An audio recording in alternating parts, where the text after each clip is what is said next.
Good evening, everyone. Welcome to the Capstone Center at the University of South Carolina. I'm Dr. Bobby Donaldson, Professor of History and Executive Director of the Center for Civil Rights History and Research. And on behalf of my colleagues, I'd like to welcome you to tonight's program entitled The Brutal Blinding of Isaac Woodard, 80 Years Later. This program is presented in collaboration with the National Public Radio's Radio Diaries and includes the premiere of a new podcast series exploring how an act of brutal police violence in South Carolina in February of 1946 sparked a national radio investigation led by Orson Welles and helped lead to the desegregation of the United States military. This program tonight reflects the heart of the work we do at the Center for Civil Rights History and Research. This year marks the 10th anniversary of the Center at the University of South Carolina. And our mission is to collect, preserve, interpret, and share the stories of civil rights struggles, especially those grounded in grassroots activism and in community leadership here in South Carolina. We'll hear more tonight as to why February 12th, 1946 is so significant. And we're very pleased to have with us a very distinguished group of panelists. Mycah Hazel is the associate producer for the Peabody Award-winning podcast Radio Diaries, produced in collaboration with NPR's All Things Considered. A multimedia journalist based in New York City, she holds a bachelor's degree in history and creative writing from Binghamton University and a master's degree from NYU in journalism. We're also pleased to be joined by longtime friend and colleague, Judge Richard Gergel, United States District Judge for the District of South Carolina, extremely proud graduate of the Keenan High School, a recent inductee in the Richland I Hall of Fame. He earned his undergraduate and law degrees from Duke University. After nearly 3 decades in private practice, he was nominated to the federal bench by President Barack Obama and confirmed in 2010. He is the author of Unexampled Courage, the definitive account of Isaac Woodard's blinding and its national consequences. And I should also add, he's also an expert on the career of Reconstruction Justice, Jonathan Jasper Wright. And finally, but not least, I'm very pleased to welcome from Batesburg, South Carolina, Ms. Corine Johnson, a graduate of Batesburg High School, colored, in the class of 1945. You do the math. She completed her studies at the Poro College and School of Beauty Culture, led by Madam Pope in Columbia in May of 1946, just months after the attack on Isaac Woodard that she witnessed in downtown Batesburg. For decades, now my note says for decades she operated a beauty shop. Let me correct that. For decades, she continues to operate a beauty shop in Batesburg and remains a faithful member of the Olive Branch Baptist Church. Following our discussion, following our presentation today, we'll have time for discussion and a reception. So without further ado, please join me in welcoming our distinguished panelists.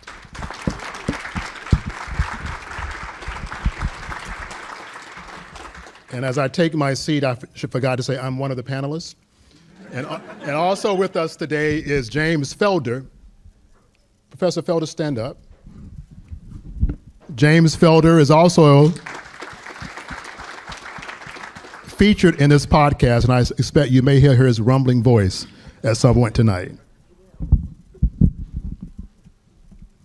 Thank you, Dr. Donaldson. Thank you, everyone, for coming. My name is Mycah Hazel. I am a producer with Radio Diaries. As you heard, we have been producing audio documentaries for basically as long as I've been alive, so about 30 years. We've typically given people tape recorders to document their lives as they're going through transitions. And we see it as kind of a way to document history while people are still alive or still around. We've done stories on modern day things, but we've also done stories like this one, just digging into histories that are not exactly known to the average person, but have had impacts that are as big as the reason why all of us of different generations, of different races, are able to sit in the same room today. So I wanted to start out by just listening to a trailer of this series. Some of you may be familiar with this incident of the blinding of Isaac Woodard. Some of you may not. But what we can all say is that it has impacted us in terms of allowing for desegregation and allowing for a lot of us to be in the same room. So I just want to start with listening to that, and then we can get into tonight's conversation. Radio Diaries. From PRX. I, Isaac Woodward, Jr., being duly sworn, do depose and state as follows. I was honorably discharged on February 12, 1946, from Camp Gordon, Georgia. On February 12, 1946, an African-American soldier, on the day he was discharged, was attacked by a white police officer somewhere in South Carolina. No one knew the identity of the police officer. No one even knew which town it happened in. My family didn't know where he was. Isaac didn't even know where he was. The brutality of beating a veteran like that, still in uniform, coming home from fighting a war, that's what got people's attention. It was a great whodunit. When the famous radio host Orson Welles heard about the case, he vowed to solve it on the air. Now, it seems the officer of the law who blinded the young Negro boy of the affidavit has not been named. Till we know more about him, for just now, we'll call the policeman Officer X. If he's listening to this, let him listen well. Officer X, you're going to be uncovered. We will blast out your name. There's something my father always told me.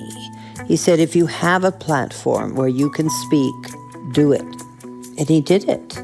He was demanding accountability for white people for inflicting violence against black people. It was dramatic, truly dramatic radio. I will find means to remove from you all refuge, Officer X. You can't get rid of me. He was right on the case. That was the beginning. That was the beginning.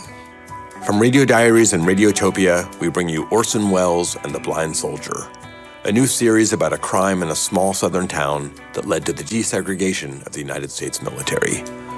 First episode drops February 12th on the Radio Diaries podcast. Subscribe on Apple, Spotify, or wherever you get your podcasts.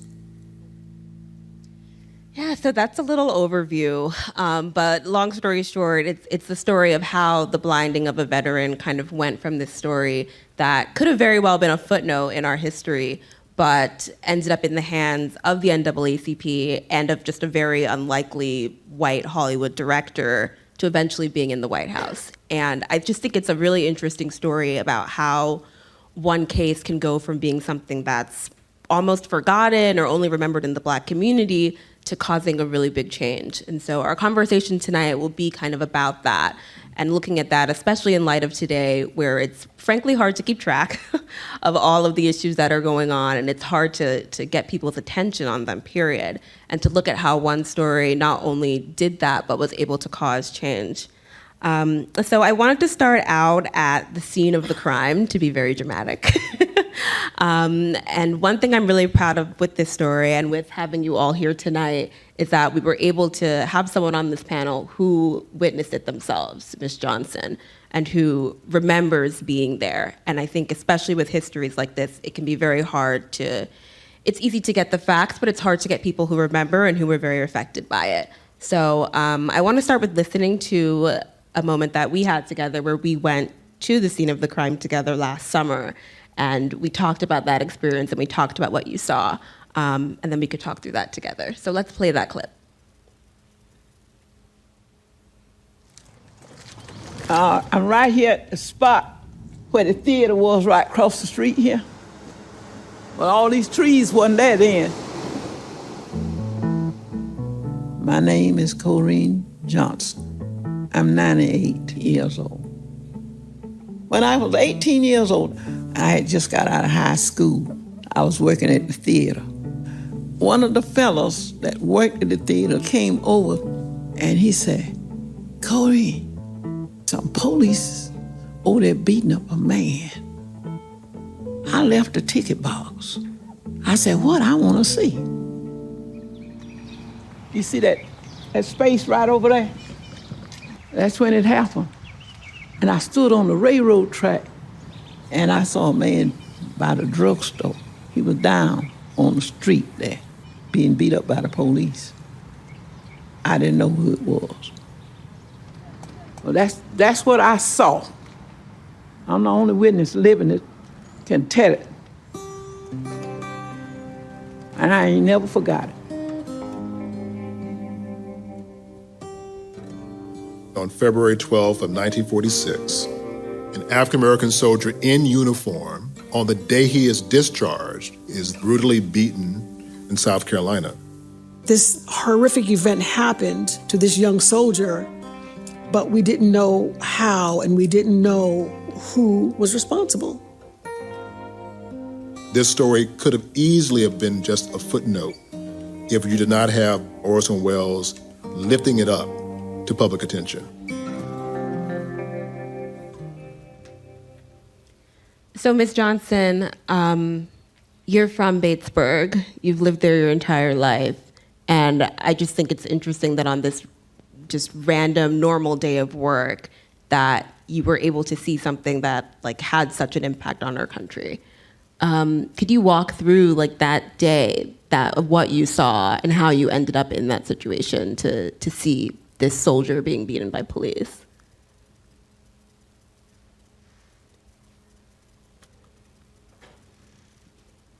Yeah. Oh, yes. Oh, yes. Yeah, could you walk through that day of just what you saw with Isaac Woodard and that soldier being hit by police? Oh, did I walk?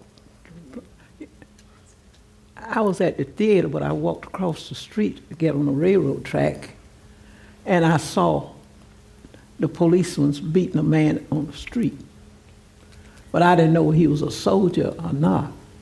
But the guy that come and told me that the police was beating up a soldier, and I had to turn back, go back to my little job, because I was a cashier at the theater. And so I went back to my job, but I didn't know who it was. But later on, I heard that they had did a soldier wrong and carried him to jail, and that's where the policemen beat this man, and that's where they put his eyes out. And they had to rush him to the hospital. So you had just been at work that day? Yeah, I was at work that day. And someone came and told you, what did they tell you? He told me that the policeman was beating up a soldier. And instead of me staying on my job, I went out to see who it was, because I thought it might have been my boyfriend. Oh, no, wait. Because I had a soldier boyfriend. Okay, period. And I went running out the office where I was working at. I was working in the back. I left that office and I went to see what soldier it was. Okay. But I didn't get to see what he was. You didn't tell me that in the interview with Johnson. I didn't know you ran out for your boyfriend. I know you ran out because you thought someone was being hurt. I thought it was my boyfriend had come in from the army. You know, he was in the army. Which this guy wasn't my boyfriend, but when he said a soldier getting beat up at the bus station, drugstore rather, and I saw the man on the street there, and two policemen were beating on the man. Then they took him to jail, but when they was taking him to jail, then I came back to my job. See, I was a cashier at the theater. But I wasn't supposed to leave my job and go out there and look, but I did. Yeah. Why do you think that was? Well, you said it was also your boyfriend, but do you think you were just curious? Were you concerned? Well, they said a soldier, so I said it might have been him. I didn't know. As long as it was a soldier, I wanted to see what was going on. Because I saw the policeman was beating him, so I didn't know, you know. But I went back to the theater because I didn't want them to know I had left out the job. Okay. I mean, you protect yourself. But how did it feel, I guess, in that moment to see that happening, to see the soldier being beaten by police? Were you scared? Were you? I was really upset. And I said it wasn't right for them to be beating a soldier. I didn't know what was happening, you know.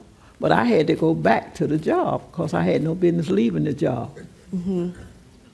Because they trusted me to be a cashier at the job, but I had to go look and see for myself.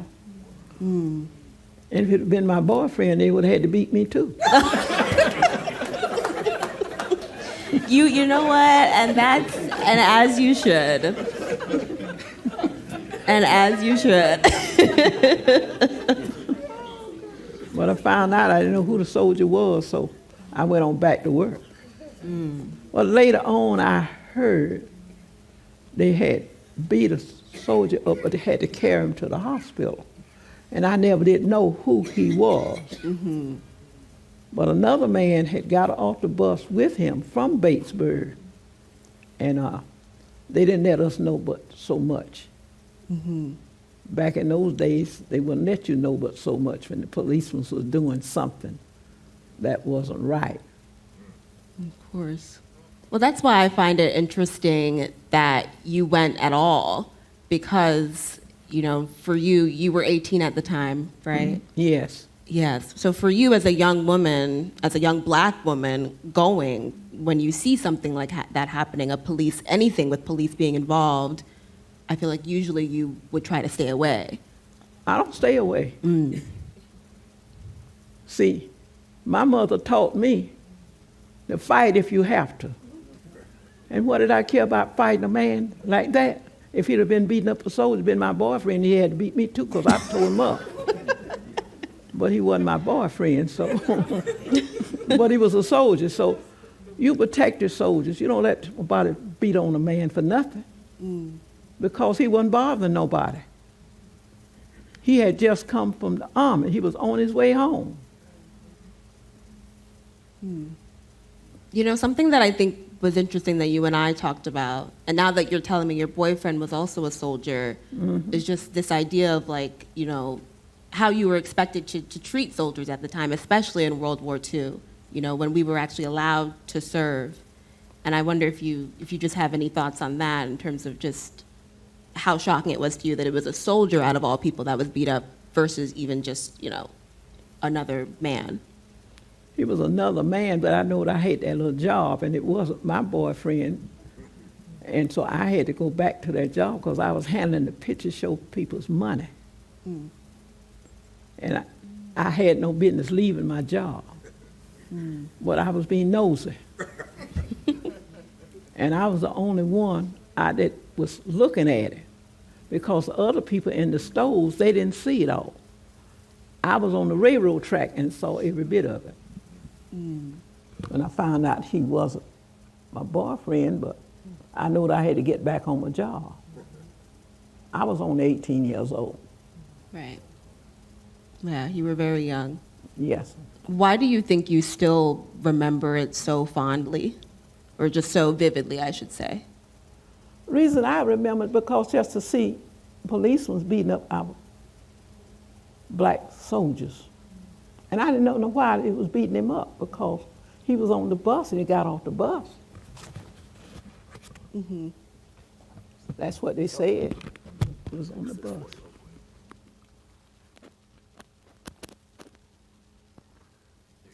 Thank you. Thank you. Yeah, no, thank you, Ms. Johnson. So, Judge Gergel, you've obviously done a trove of research on what happened that exact day that Ms. Johnson is talking about. And I'm wondering if you can just lay out what happened on February 12th on that bus. Well, to begin with, Isaac Woodard was being discharged after 3 years of military service. He was battlefield decorated. He was a sergeant. He had been promoted consistently. And basically, being a sergeant was about the highest position an African-American soldier could earn during that period. So he was, you could say, a leader. He was a good man. He had served his country. And he was on a bus from Augusta, Georgia, where he and a number of other servicemen had been discharged. And he was heading home to rendezvous with his wife after 3 years of military service. Hadn't seen his wife in 3 years. And he was, the bus was probably 3/4 soldiers. And they were required to be in their dress uniforms on the way home. That was a requirement until they got home. So here's a man who has sergeant stripes on his sleeve and battlefield medals on his chest. Just imagine that for a second. And he had unloaded, his job had been, he was the commander of a group that unloaded ships on the beaches in the Far East. Very dangerous job, as you might imagine. Right. And he was he was a longshoreman, basically. He was in good shape. So he was a very impressive looking man. And he and a number of the servicemen were passing a bottle. They weren't, nobody was intoxicated. But the soldiers, black and white, were kind of congenial with each other. And some of the civilians on the bus seemed uncomfortable with this type of interaction between the soldiers. And the bus driver didn't like it, white bus driver. And at it was a kind of local, it was stopping every 10 or 15 miles. And Sergeant Woodard walked to the front of the bus and said, listen, at the next stop I'd like to get off, relieve myself. Now, at the time, Greyhound had instructed his drivers to accommodate such requests because there weren't bathrooms on interstate buses. Instead, he said, I ain't got time to wait. Go back to your seat. And Isaac Woodard said to him, speak to me like I'm a man. I am a man just like you. Well, the bus driver wasn't used to black men speaking back to him. And at the next stop, he said, go ahead at that stop. But at the next stop in Batesburg, South Carolina, no longer concerned with staying on schedule, he went looking for a police officer to have Isaac Woodard removed and arrested. When Sergeant Woodard was told by the bus driver, the man wants to speak to you out there. And when he stepped out, he saw the police officer and he tried to explain, I just wanted to use the restroom. At which point, the police officer, Linwood Scholl, hit him over the head with his blackjack. And then, as he was arrested, and as he was escorting him back towards the jail, he began beating him. This is what Ms. Johnson saw. And I got to tell a little story because Dr. Donaldson and I were there when this whole story revealed itself. I was in Batesburg with Dr. Donaldson, and we were having a program commemorating this terrible event. And the town, to its credit, was posting a historic marker candidly telling the truth about the blinding of Isaac Woodard. And I believe it was Dr. Donaldson came up to me and said, there's a woman who says she saw this. Now, I had made many inquiries to black and white folks in Batesburg. No one had any recollection. And of course, Isaac Woodard wasn't from the town. He was merely beaten and blinded in the town. And no one seemed to know anything. So I walked over, Dr. Donaldson and I walked over and sat down with Mrs. Johnson. And she told the story, just like what she just shared. And it was very clear to me, she saw it. I mean, it was no doubt in my mind she had seen it. She had not read your book. She had not read it. You would have thought she did, though, because she knew all the details. Yeah. And it was just a remarkable moment. And for people interested, my friend Damon Foreman videotaped it as Dr. Donaldson and I interviewed Mrs. Johnson, and it's on YouTube, that initial interview. So it was a remarkable moment. Well, Isaac Woodard is taken, been beaten. The final act was the Linwood Scholl took the end of his blackjack and stabbed it into each of Isaac Woodard's eyes, blinding him. Mm-hmm. And he's thrown in the jail overnight, and the next morning he wakes up and he cannot see. He is now irreversibly blinded. And, you know, you got to say, during this era, he was not the only black man in the South who was a soldier who suffered violence at the hands of people in the towns. A lot of these soldiers had fought for the country. They wanted their own New Deal. You know, they wanted to be respected when they came back. They had shed blood. They watched their buddies die. They wanted a part of the American dream themselves. And they came back, and some were viewed as insolent, and not sufficiently respectful. That was Isaac Woodard's problem. He spoke back to a black man, Right. a white man, and that was, and so so the remarkable part of this story is how does this just not be lost into history? Why does this moment get captured and remembered today? And it was the efforts of a lot of people, the NAACP, Orson Welles, broadcasting on 4 consecutive weeks on national radio. And it was a group of civil rights leaders who met with President Harry Truman and Walter White, the executive director of the NAACP, shared with the president the story of the blinding of Isaac Woodard. And it so horrified President Truman. He had been a commander of troops in World War I, and he basically ordered the prosecution of that sheriff and that police chief. And let me say, that was not done by the U.S. Department of Justice at that time. It was a highly unusual case. Well, even just starting with Woodard himself, what you're saying about him speaking up to the bus driver, I think is something to really highlight in terms of just trying to, even you, Dr. Donaldson, can talk a little bit about this, of getting into the head of soldiers back then and, why they would have felt such a strong cause to speak up for themselves and to expect more out of our country coming back. I will respond to that question, but before I do so, I want to just echo Judge Gergel's comments about Mrs. Johnson. So it was in 2019, we had worked with a group of people to put a state historical marker in Batesburg. And we were there. Judge Gergel had a notebook of notes. He read those notes about Isaac Woodard in great detail about what took place. We unveiled the marker. Isaac Woodard's family was there. Many notable people were there. We went back to this little space for a reception. And there sat a small woman with a red beret talking about Isaac Woodard like she was there. It was Miss Corine Johnson. And when Judge Gergel said he had done research and said he knew no one in Batesburg, the gentleman behind me, John McCrae, had done an investigation in 1946 and said no one would come forward who remembered.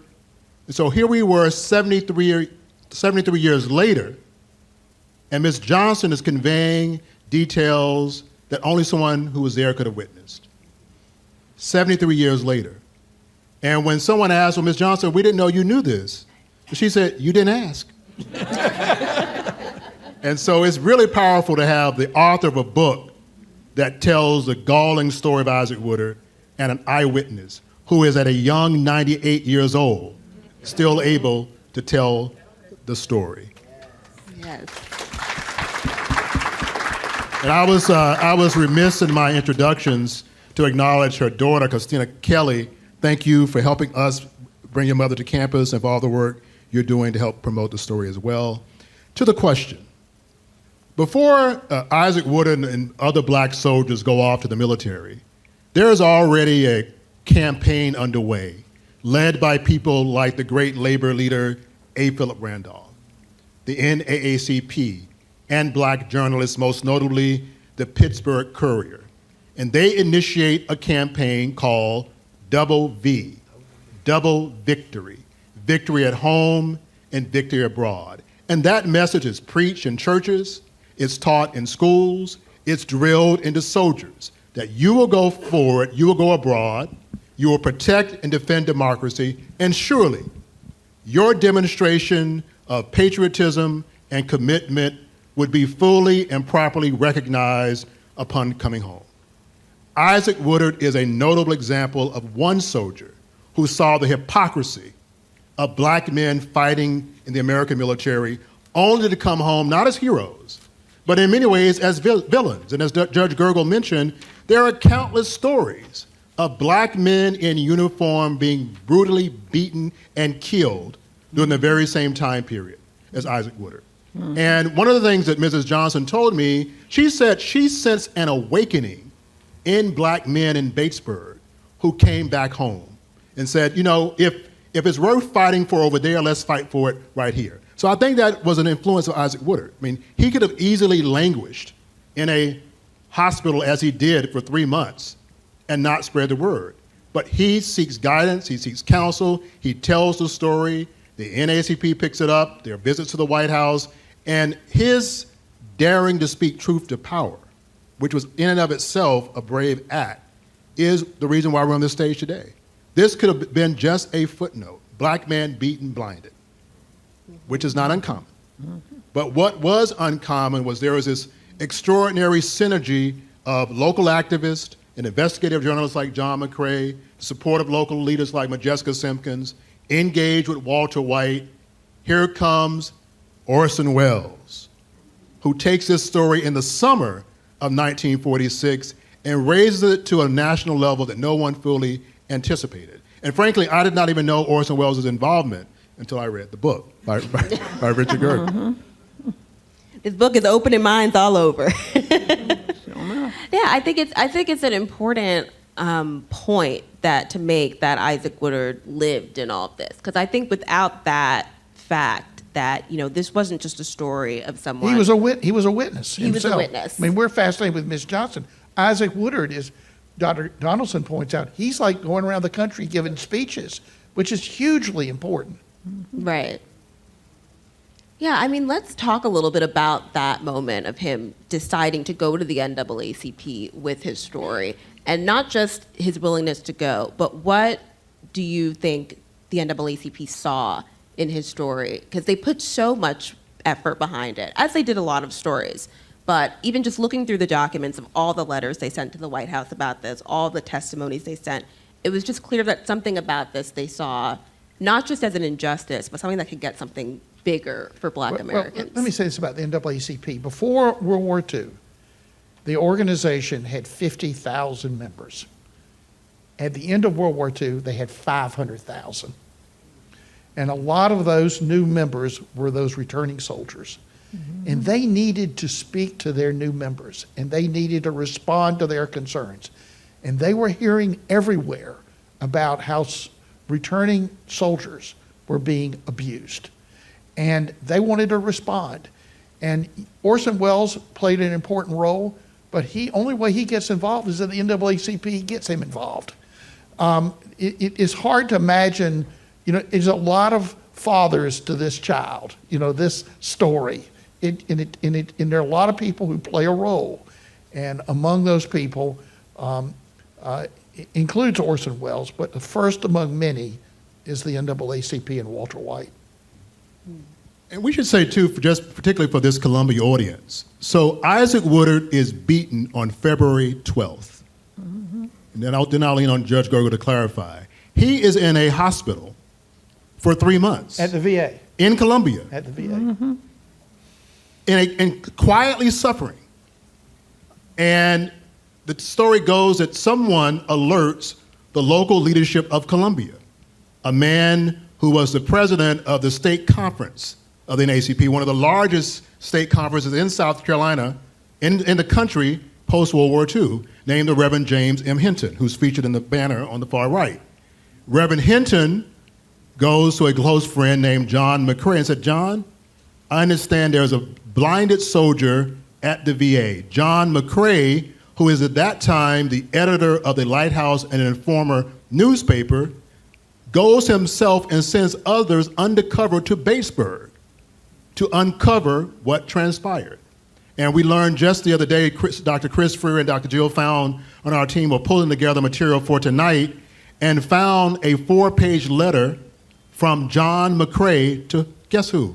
To Orson Welles, explaining what he uncovered in his visits to Batesburg. So as Judge Gergel mentioned, there are many moving parts that makes this story so powerful. Yes, it's interesting. The connections in the story are crazy. And let's talk about that Orson Welles. Orson Welles is a famous white director, arguably living in a completely different world than black Americans at the time. He's a privileged white man. And I'm just curious if you can talk more about how the NAACP became connected to him and why they thought he in particular is the person to go to with this story and believed he could do something with this story. Well, what the NAACP was trying to do was to get it it was being well covered in the African-American press. And in some of the left-wing sort of newspapers of the day in New York, it was being covered. But the major newspapers were not covering this story. So they were trying to find a way to make this a national story. And Orson Welles, who at this point, he had been the director of Citizen Kane. He's 28 years old when he directs it. It gets nominated for 9 Academy Awards. I mean, it's an amazing, film historians rate it consistently one of the top 5 movies ever made. And he had a reputation of being sympathetic to civil rights. I don't know where Walter White knew that, but Walter White, the executive director of the NAACP, was the most important civil rights leader in America. And he knew that Orson Welles would likely have interest. And Orson Welles had this new radio program on ABC Radio. And he was always looking for material. So Walter White writes Orson Welles a letter, hand delivers it. He's directing a play on Broadway at the time. And he says, I want this. We have terrible stories that come into our office. This is the worst we have heard. And Orson Welles summons Walter White to come see him the next day. And that's like on a Wednesday maybe.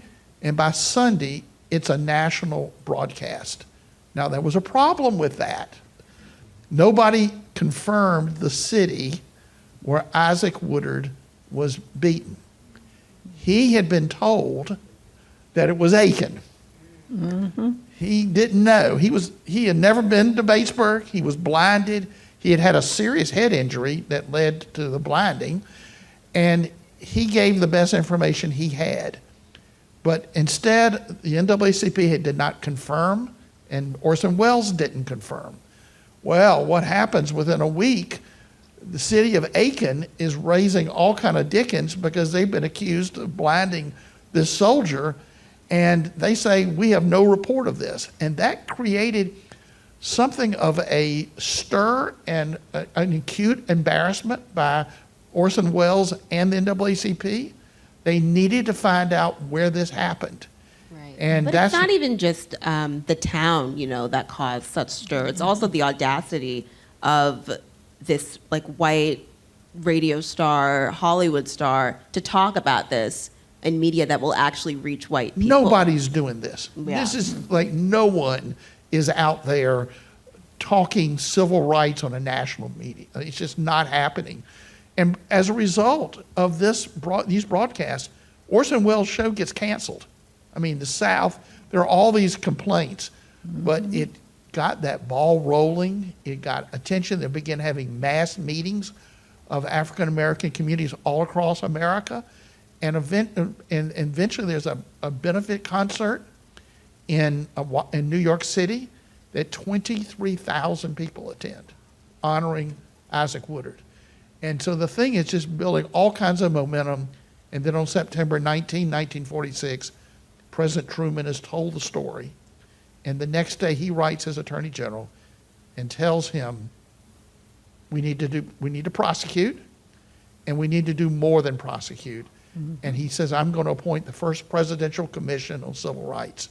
And out of that commission comes the recommendation to desegregate the armed forces of the United States. That is just a remarkable moment in American history, because at the time there was no institution in America that was multiracial. And that was an incredible moment in American history. And the other part of the story we haven't discussed yet is that prosecution occurs in Columbia, South Carolina, before a judge named J. Wadis Waring.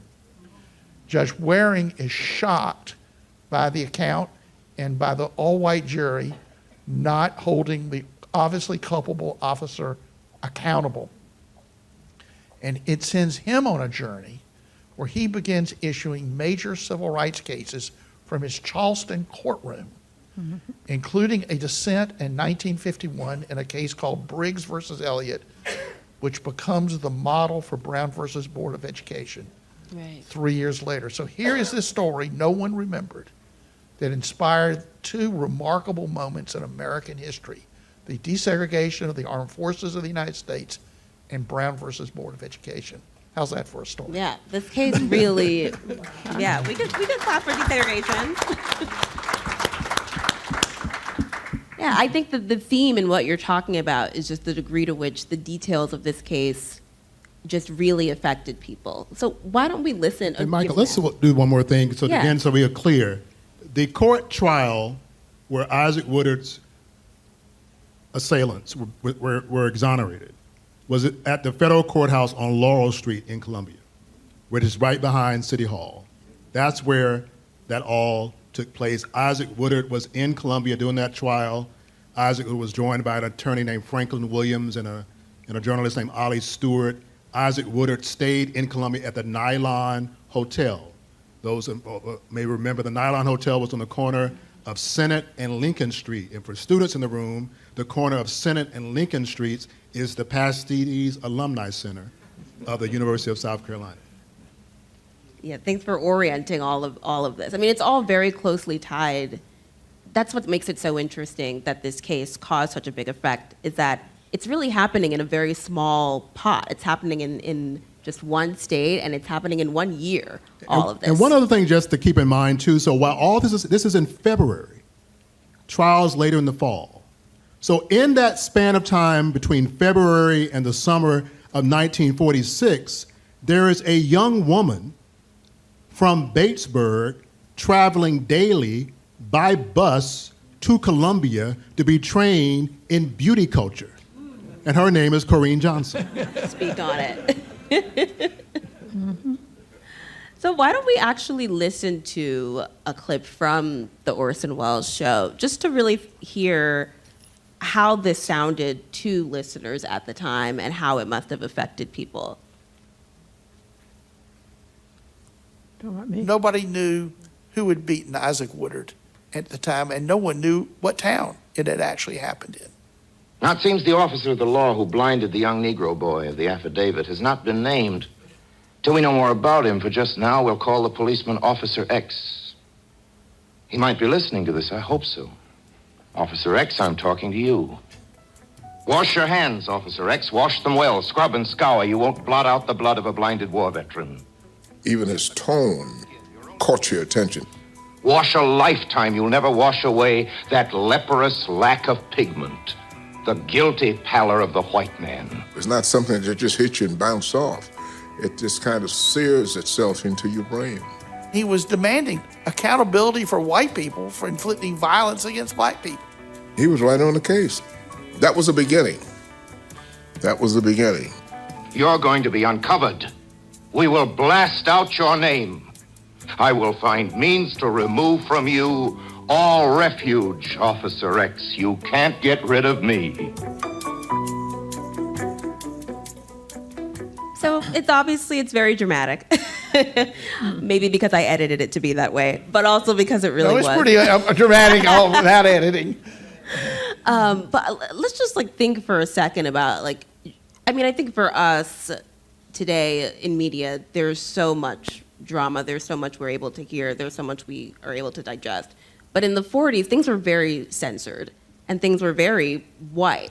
So can you just talk a little bit about what it must have been like to hear not just a white radio host, but really any radio host talking about a crime done to a black person on national radio at the time? Well, let me just say this. One of the most important moments in national radio was several years before this, when The War of the Worlds was read by Orson Welles on national radio. Every 15 minutes, they announced, "This is fiction. This is not real." Orson Welles was such an incredible voice on radio that people all across America thought the Martians were invading us. And it created a national furor, but even though the announcements were every 15 minutes. So he was a unique radio voice. And here he was turning his dramatic talents to the story of an abused American soldier. It was quite a moment. And I think the other piece is it's radio. And it's hard for us to think about radio in 1946. It's one box. in a house. You're forced to sit and listen. You don't walk around with devices or anything in your ear. And as Jim felt it sears. I mean, here is this man preaching to you about an event that most in Vicksburg hoped would go away. Mm-hmm. Remember, the beating was in February. Many people thought this was over with. And here comes the NAACP. Here comes Isaac Woodard taking out an affidavit. Here comes the biggest voice in radio, Orson Welles, uncovering this story yet again. And so for all who thought it would go away, they were reminded, no, it is not going away. And I think the fact that Orson Welles lifts this story and Isaac Woodard himself becomes a celebrity. Judge Gergel is right. He is going all over the country, telling his story, but what's most powerful? You're looking at the blinded soldier with the dark covered eyes. He becomes a symbol of the hypocrisy of this nation. And it was powerful, and he knew it. He knew it. Yeah, and I think another interesting element is that they didn't, nobody would have known that when Isaac Woodard went to the NAACP with his story, nobody knew he was going to be willing to go talk about it to the degree that he did. And nobody knew that so many people were going to come and listen. Like, as you said, I think you said like 16,000 people had come to see him in Harlem alone just to hear him speak and tell his story. So it wasn't just one man out there trying to find justice for himself. It was really more him giving a voice to a lot of other people, too. Now, he also went on a speaking tour, and in some of those communities, Thurgood Marshall was there. In some of them, Orson Welles came. Joe Louis was the one in New York. So, I mean, this was quite a cause celeb of the day. There's probably very few black men in America in 1946 who were better known than the name Isaac Woodard. Mm-hmm. I feel like the theme that we've been talking about a little bit is just he's a witness to his own injustice. Miss Johnson was a witness to what actually happened. Like, the idea of being a witness was very crucial to this story moving forward. And I just want to talk a little bit about that, because in order to find out who did this, they needed people to come forward. The NAACP needed people to actually say what happened. And that was a lot harder than, I think anybody really expected. So Ms. Johnson, could you talk a little bit about, you talked about that day and what you saw. Mm-hmm. But in terms of not telling anybody what you saw in that moment, can you describe why you didn't, or what was going through your mind then? Well, I saw what was going on at the drugstore. And I was afraid, like I was telling you, I thought it was my boyfriend, because I got married shortly after that. Because my husband, at that time, he was in the Army. And anything that they say a soldier, they didn't say who it was. I thought it was my boyfriend that come to Batesburg. And I found out he wasn't my boyfriend, but he was somebody traveling. And the other boy was telling me about it. He didn't think it was my boyfriend. So I had to go into the ticket box and still do my job. Because if I'd have left the ticket box, I'd have got fired if they'd have found out I had left it. But I wanted to see for myself. But anyway, nobody knew about Mr. What is that, Woodard. Woodard. The people that was in Batesburg didn't know about Mr. Woodard. But the police carried him to jail, and that's where he got his eyes put out. But they had to get him to the hospital. But you see, I didn't know Mr. Woodard, and I didn't see no other black people looking at what was going on, because even the people in the stores, they didn't see it. I saw it. I saw the police beating the man. I got upset by it. Why they beating him? But I didn't even know he was a soldier then. I found out later he was a soldier. But they kept things so quiet. They didn't want us to know what went from the bus to the drugstore. So that made me going back to my little job. Because if I hadn't went back to my job, they were going to fire me. Because I was only 18 years old. Right. And I didn't want to get fired, but it wasn't my boyfriend, so I went back to my job. Right, and there's also just the danger of getting involved as a black woman with anything involved. Who would the you police. tell? Who would you tell? The police? Right. Right. Well, they might have tried to beat me, and I didn't want to have to kill them off, you know. Well, and Mycah, as anybody, I know there are some people in the front row, who has been to Batesburg? Okay. Then you know Batesburg is as small as this stage. I was the only And- one up there in the town, though. And they knew what happened. I'm sure there were others who witnessed or who heard immediately what happened in that small town. They knew what happened, and they also knew who was in charge. They knew the police chief and the assistant. They knew the reprisals. They knew the culture. And so I think there was almost this almost conspiracy of silence happening in this community, which again, most folk assumed would work, that this would go away given the terror and the fear that was so palpable, not knowing that this story was going to take a whole new trajectory in a few months. I think it's important that how did it get reported was that there were two soldiers on the bus who were later, one of them wrote the NAACP when he heard the broadcast about Aiken and said it wasn't Aiken, it was Batesburg. And that was one soldier, African-American soldier. Then there was a white soldier who also observed it. And when the FBI conducted interviews, they got statements from these two soldiers. And that is how the prosecution occurred. And let's be clear too, that's exactly right. Here were three soldiers on the bus. I learned later, they served with Woodard abroad.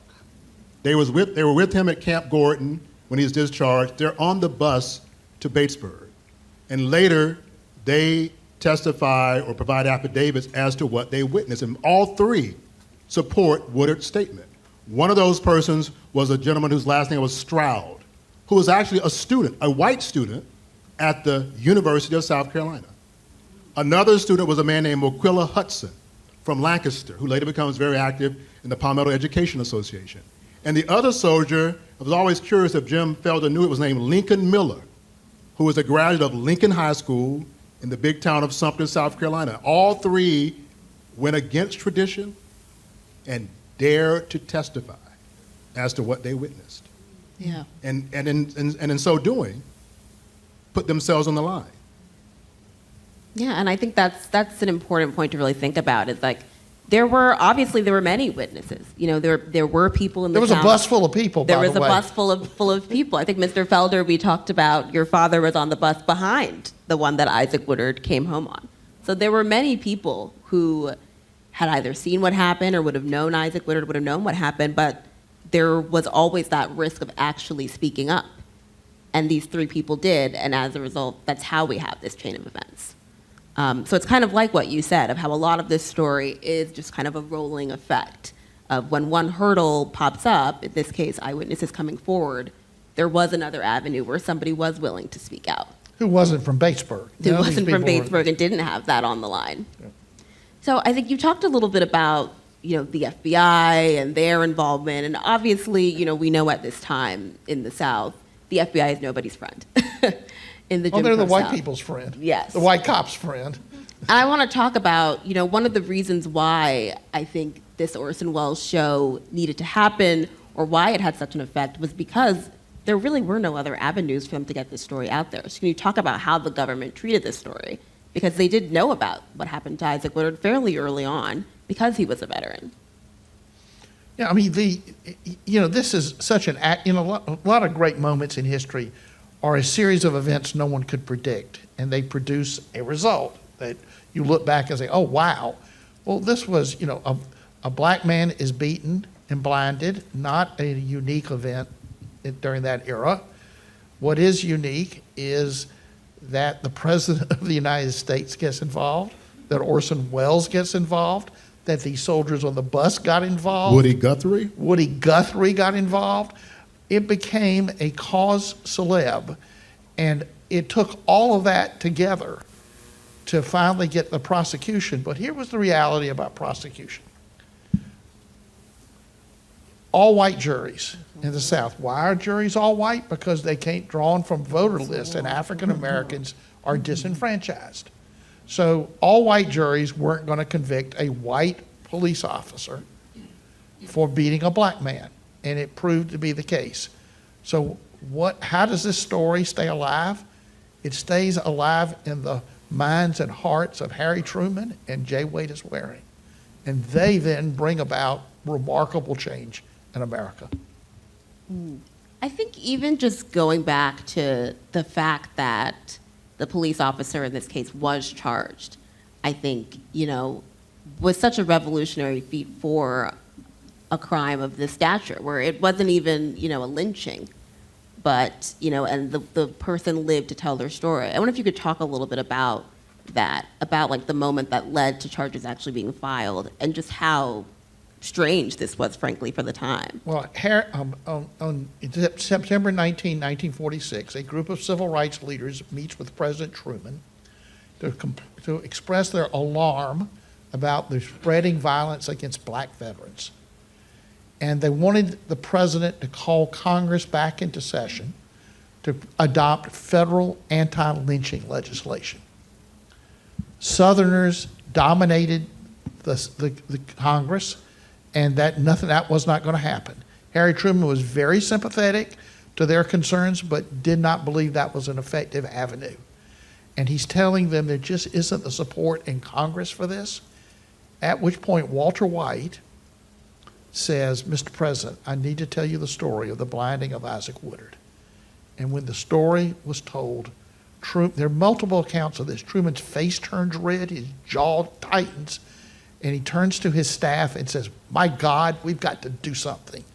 He writes a letter the next day to the Attorney General of the United States, his Attorney General, and 3 business days later, Linwood Shull is charged with violation of the civil rights of Isaac Woodard. That is a unique event. It is amazing that it happened, but it only happened because it literally went to the ear of the President of the United States, and he had the power to address it. This is a remarkable event that it even happened, and they did not get a conviction, but it had a major impact. Yeah, I do sometimes think about if it was also, Harry Truman being a veteran himself, and this being a veteran story. I think a lot of the energy behind Isaac Woodard's case came from the fact that South Carolina was such a veteran-heavy state, a veteran-heavy city that this all happened in, to really touch people in a way.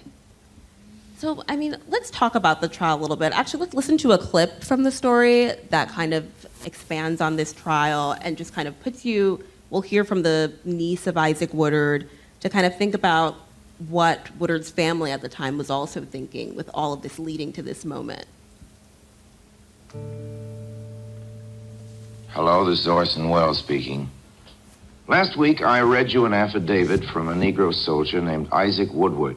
You remember that he was taken off a bus in South Carolina by a policeman and beaten until he was blinded in both eyes. My investigators are still hard at work on the case. Orson Welles had hired a private investigator, and there was this frantic search by Orson Welles and the NAACP to figure out who beat this man. Where did it happen? My name is James L. Felder, Sr. I was executive director of the NAACP in South Carolina. There was some confusion about where it actually happened. All they knew it happened somewhere over in the western part of South Carolina. And there were only a finite number of cities because the bus route. It was on a bus route. So how many cities could it be? Since I brought to your attention the case of Isaac Woodard, the case has grown into an issue of the most heated popular concern. It deserves all the national interest it's getting.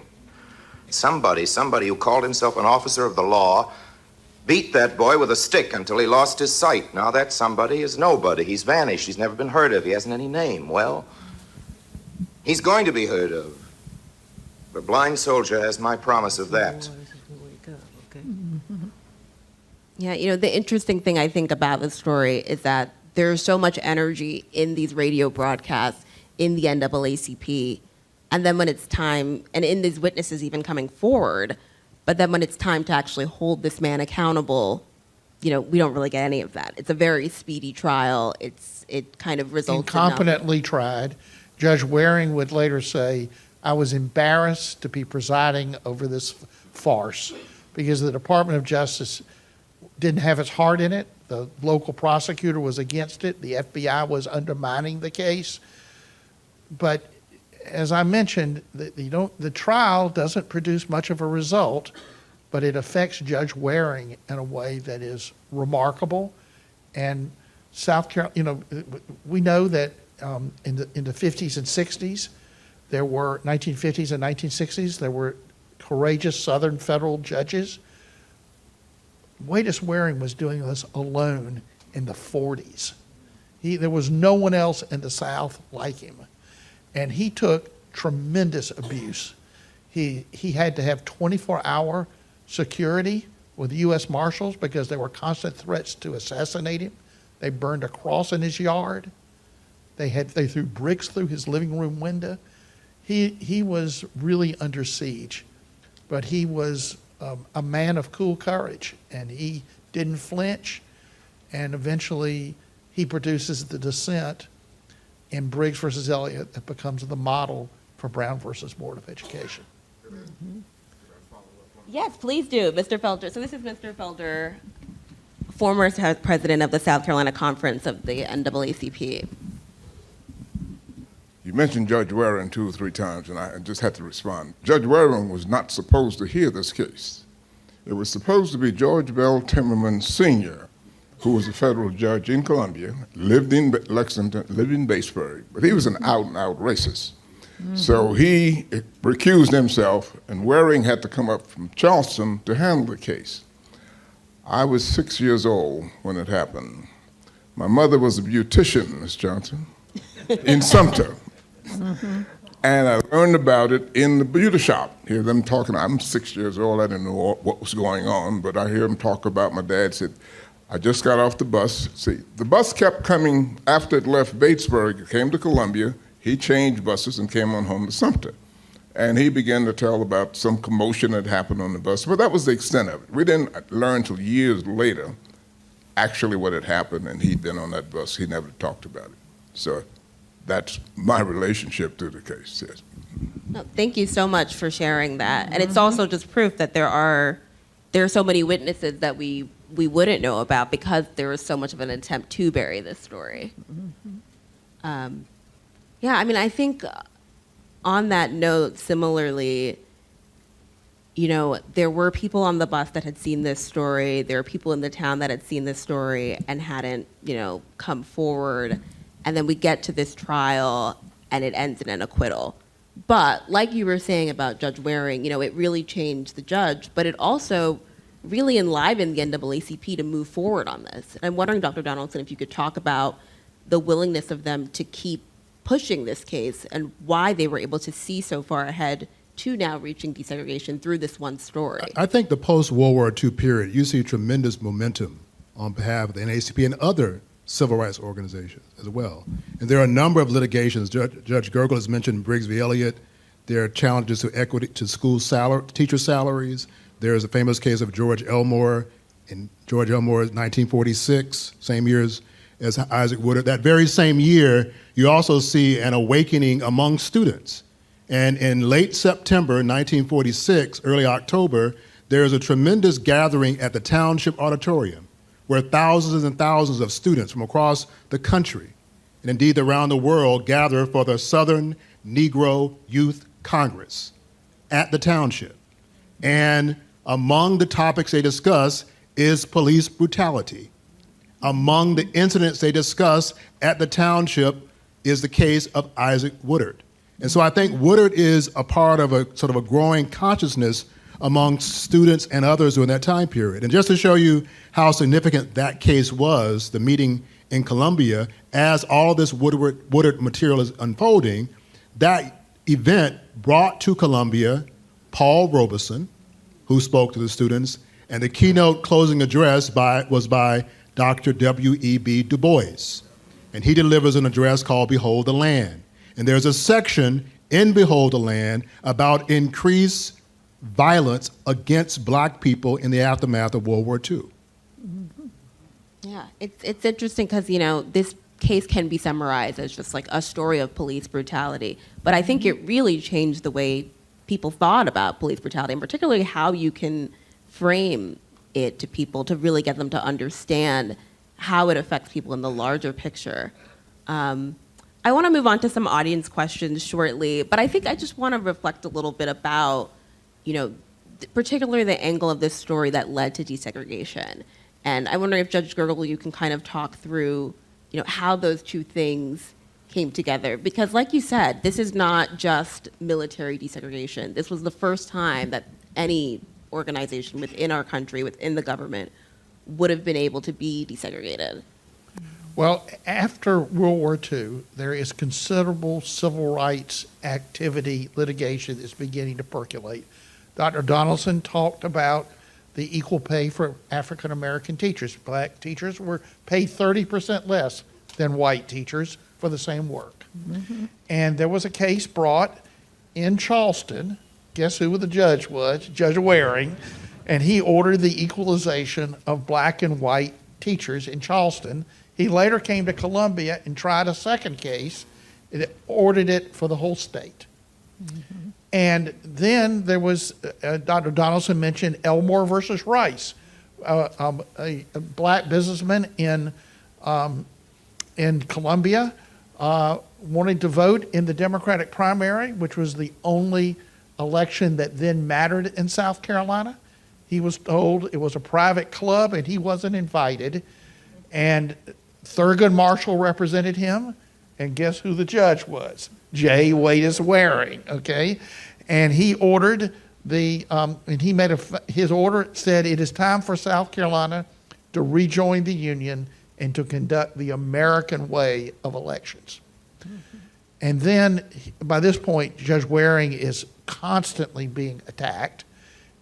People, his lifelong friends, would not speak to him, but he was focused on something else. He thought the granddaddy of all segregation was Plessy v. Ferguson, the separate but equal case. And he believed it was legally, historically, and morally wrong. And he decided he would play a role in bringing about the overturning of Plessy v. Ferguson. And he had he also ordered that the creation was also a case in which Wrighton versus the University of South Carolina ordered that South Carolina either needed to admit African Americans to the law school or create a separate law school at South Carolina State. So Judge Waring has this case on his docket from Clarendon County, South Carolina, one of the poorest counties in America, a little town called Somerton. And they're trying to get equal facilities, they wanted a school bus for the black children. White children had a school bus, black children didn't. Facilities were dramatically inferior. And it was supposed to be separate but equal, and it was separate and unequal. And the NAACP was bringing cases all over the country on the basis using Plessy v. Ferguson to win cases. They weren't challenging segregation, they were challenging inequality, and they were winning. But there was a problem with using Plessy to advance the rights of African Americans, because every time you used that case, you were securing the inferior legal status of black Americans. And there's a lot of controversy about the continued use of these so-called Plessy cases. Thurgood Marshall was very sensitive to this problem and was contemplating at some point in the future that he would move on beyond that. But he had these pending Plessy cases. And on a Friday before the Monday trial, Thurgood Marshall was in Charleston and was having what we call a pretrial conference where the lawyers meet with the judge. And when he arrives in the Charleston courthouse, the court security officer says, "Mr. Marshall, the judge wants to see you in his office." He goes up there, and normally judges don't meet with lawyers with only one side. It's called an ex parte communication. Well, ex parte alert. Waring brings Marshall in and says, Thurgood, I don't want to try any more separate but equal cases. Bring me a frontal challenge to segregation. Marshall agrees to do that. And that is the first of the 5 cases that make up Brown versus Board of Education. And it's the first case tried. A 3-judge panel is organized. Judge Waring is one of the 3. The 2 majority, one being George Bell Timmerman, vote to uphold segregated schools in South Carolina based on Plessy. Judge Waring wrote a dissent which said that Plessy was wrongly decided, that segregation was per se inequality, and it must end and end now. And that's why many people today regard Judge Waring's dissent as being the father of Brown, because the Brown decision essentially uses the same language in the 9-0 decision in 1954. Great. Thank you Mycah, for that. they're giving us a signal. Oh, okay. So I want to make sure we're being mindful of where Yes, we need to be. we could leave time for questions if we still have any time for audience questions. And I'll just say as a shameless plug, if you want to know more about Briggs v. Elliott, there's a great new website called briggsvelliott.org that the Civil Rights Center just launched a week or so ago. There's a lot of the material that Judge Gergel just mentioned. You can read closely for yourself. Great. Yeah, do we have time to open the floor to audience questions a little bit, or? About 2 or 3. Okay, let's do it. Yes, I'm the son of Miss Corine, that's my mother. Thank you for being here. As I was sitting here listening to all of this,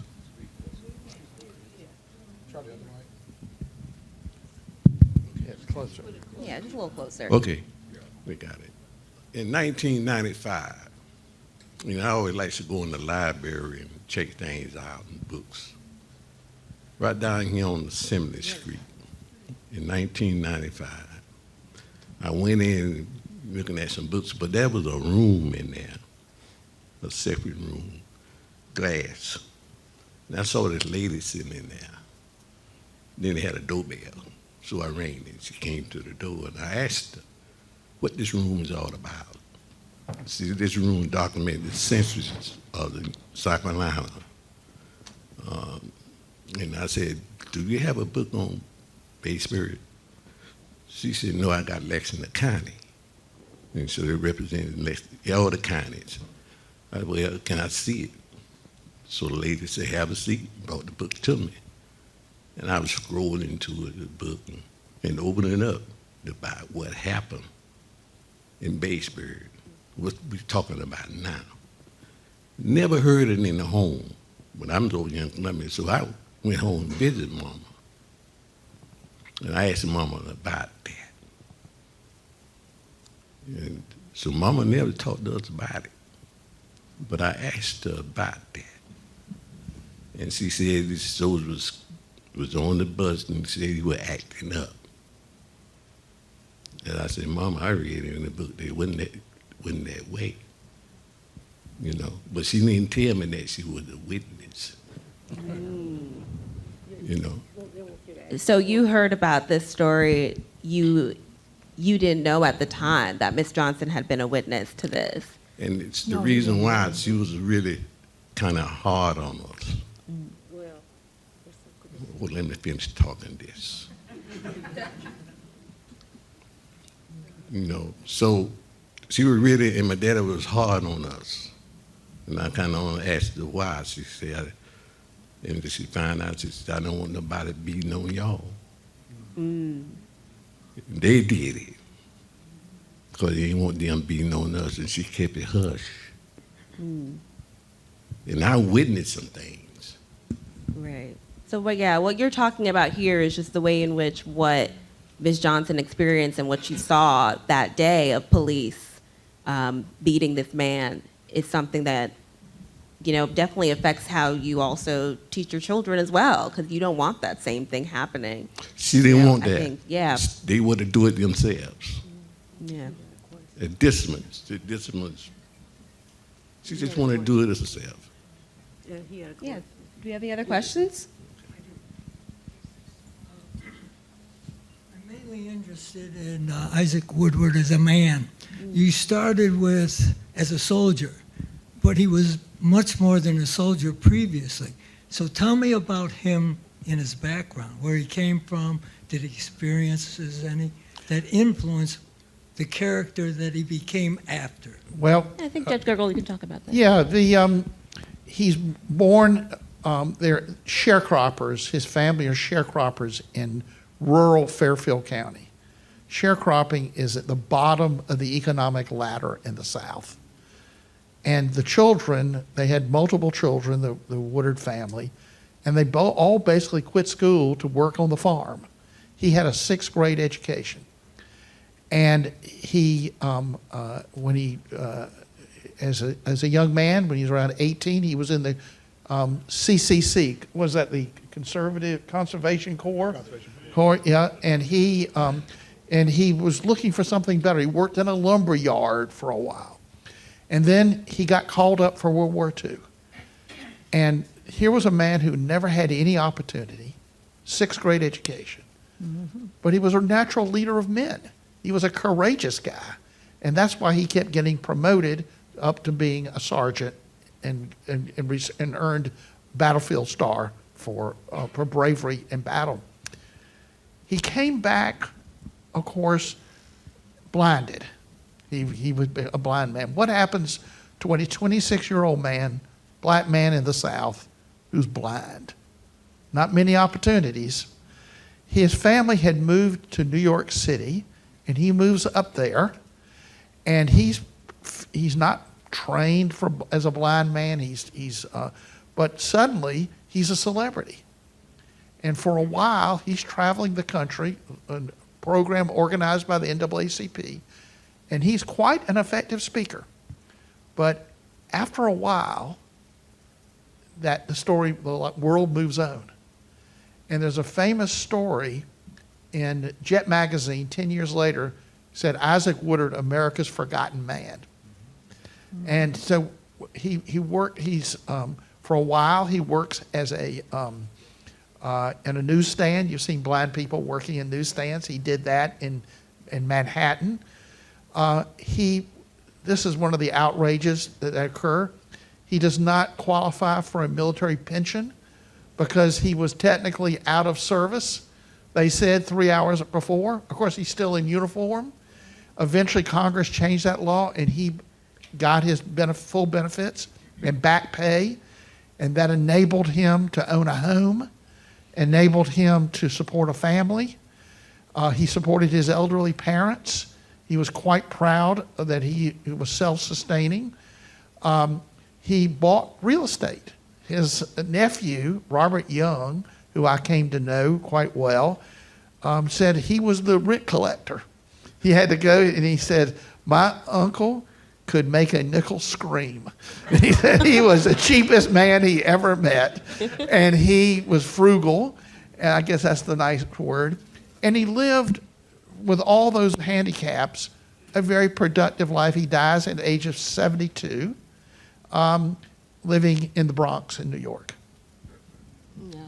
I'll just say it in the podcast, which I have some links on the screen up here, but we have, he didn't really talk about this much later in his life. He kind of went into obscurity. But he did one interview on a local radio show in New York where he talks about the experience decades later and about his life in New York. So he was very much a person after this, but it is interesting how, this did become the defining feature of his life, even though this all happens in under a year. I just wanted to say before I ask my question, Mrs. Johnson, it is such an honor to be able to be in the same room as you and to be able to hear your story and just to be in presence with that legacy. Because there are so many people around who don't understand that this history is living, and it touches us to this day. So before I even had the ability to come here, I was sitting, my job just ended, I was writing about Fred Hampton. I'm obsessed with Fred Hampton, his legacy, his life, his story. I'm obsessed with Isaac Woodard, his life, his legacy, his story. And when you're exploring their lives and what happened to them, there is a question that is central to their reality. Is meaningful, permanent change possible without bloody, violent sacrifice? That's my question.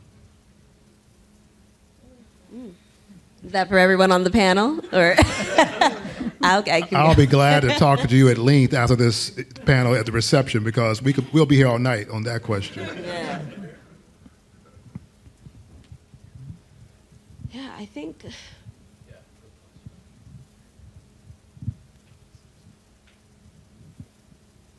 Hi, I had a quick question for Ms.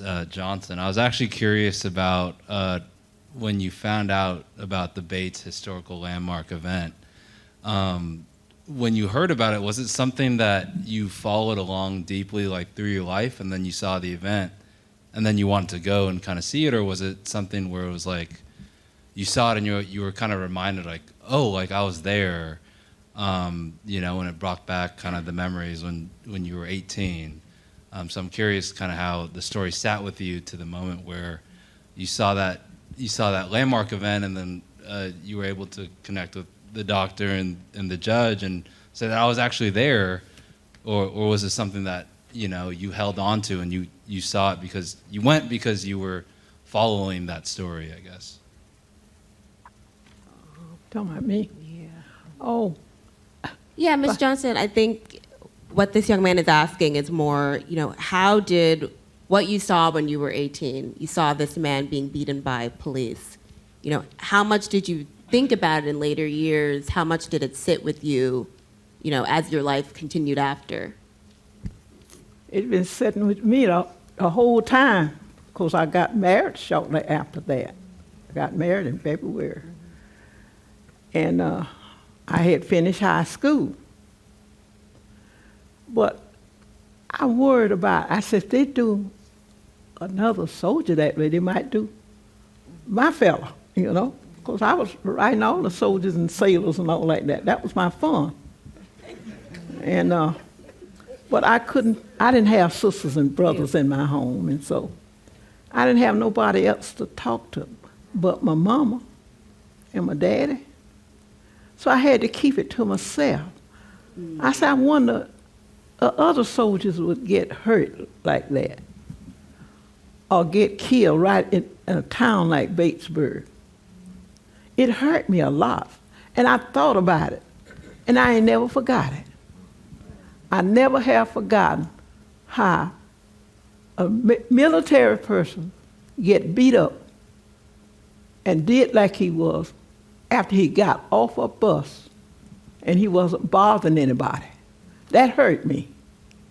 And it still sticks with me. I never have forgotten it at all.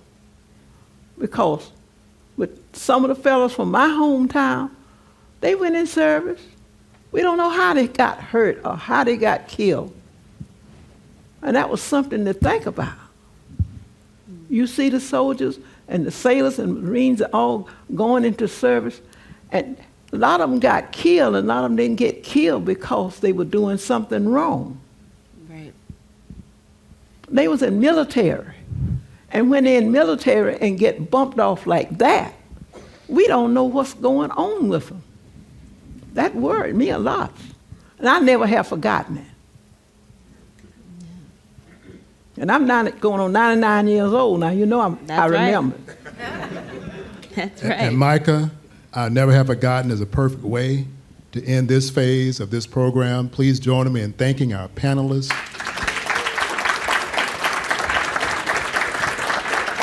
And so Mrs. Johnson will be available for conversation and autographs, and we have a special treat for you in just one moment.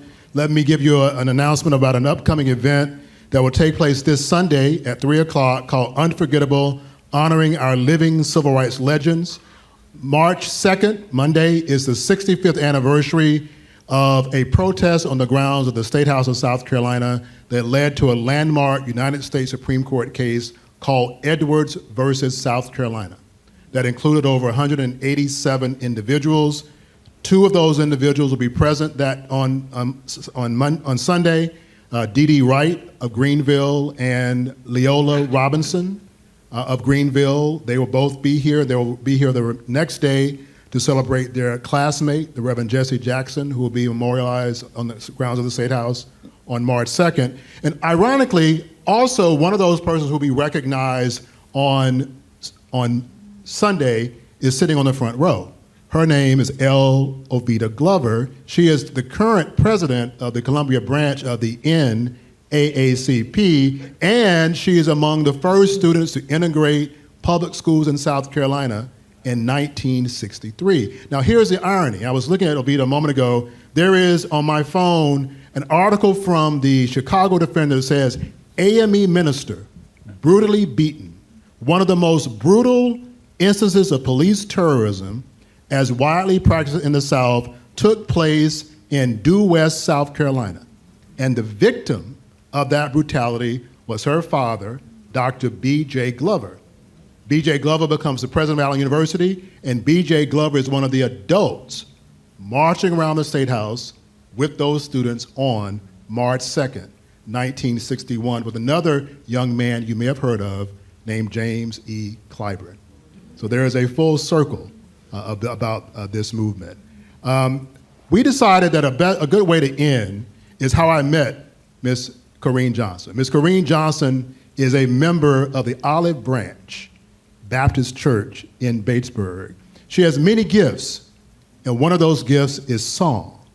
And so I asked her daughter to see if her mother might close us out tonight with one of her favorite songs. Ms. Johnson, will you bless us with a favorite song this evening? I think so. What am I saying, girl? I don't have a piano, so you have to sing. Oh, I had to sing something. Oh, but I have to sing without music. Well, I'm from the old school now, you know. Ain't it good to be blessed by Jesus? Ain't it good to be blessed by Jesus? Ain't it good to be blessed by Jesus? The man from Galilee.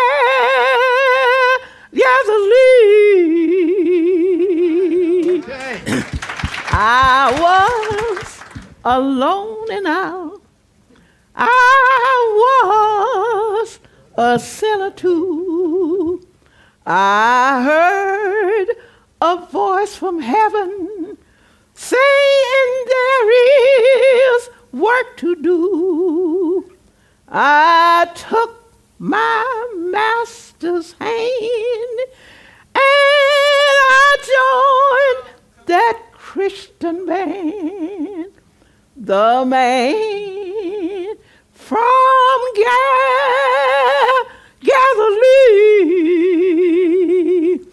Ain't it good to be loved by Jesus? Ain't it good to be loved by Jesus? Ain't it good to be loved by Jesus?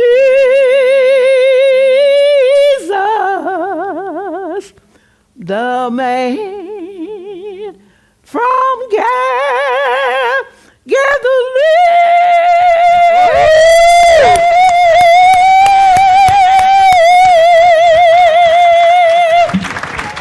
Miss Corine Johnson, she'll be 99 years old in 2 weeks. Again, thank all of you for being here this evening. Please help yourself to the reception, and please feel free to gather with our panelists afterward. Thank you, everybody. I would say that.